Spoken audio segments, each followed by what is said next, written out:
दोस्तों मौजूदा हालात के मुताबिक कुछ मैं कोशिश की थी, हम कुछ तखयल के तवज्जो करे सो कुछ शेर मैं कुछ आखण की कोशिश करना पिया जो ते को वायरस शाला कहर पोवे ए केंजे कहर वसैनी ते को वायरस शाला कहर पोवे ए केंजे कहर वसैनी हुण रिश्तेदार भी नहीं मिलते साडे इंजे बख्त वञे नी जेड़े हथें दे हन मान सकूं अज उहे हथ बधवैनी अज कितवा दी है जौहर दे घर भुखे बाल सुमैनी ते को वायरस शाला मौत आवे सदा वसदा मुल्क वीरान किती असा रले वसदे पे हासे तू आके कानो कान किती एक बै को हाथ नहीं दे सकदे इंसान तू अंज इंसान किती जेड़ा कोई नहीं पूरा कर सकदा सारा जौहर हो नुकसान किती ए ता जवाब है ए सवाल है हुण जेड़ा वायरस जवाब दिते वो जरा तवज्जो करे सो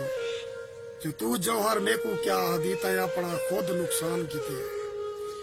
तू जौहर में को क्या आदि तय अपना खुद नुकसान किते निवी सजदा कीता रब से को तय आपको फन्ने खान किते जेड़ी गर्दन दे विच आकड़ है ये मिट्टी है गुस्तान किते ते को टच मोबाइल ते याद है प्या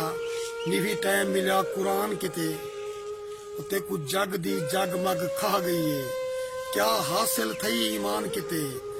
लखा नेमता बख्शन रब सोने महबूब भी तेकू दान किते अजा आदि रब से रहमत कर तय क्या कीते रहमान किते तेको रब से भेजे दुनिया ते क्या सिगरेट बीड़े पान किते हर बंदा रब दे दर आते जदा सच्ची तौबा कर वैसे जदा हकदारे को हक मिल से वल आप करो ना मर वैसे। सही मेहरबान दोस्तों, मेरे गाली कुछ अगर चंगा लगे तो मेहरबानी करे सो वो शेयर करे सो कमेंट्स करे सो जितना शेयर करे सो अजारी तो को मिल से कुछ हिदायत भी है ते कुछ अपने दुख भी है मेहरबानी से जीवो इंशाल्लाह आबाद रहो। अल्लाह ताला तो को हर मुसीबत अल्लाह ताला पनाह दे मेहरबानी से।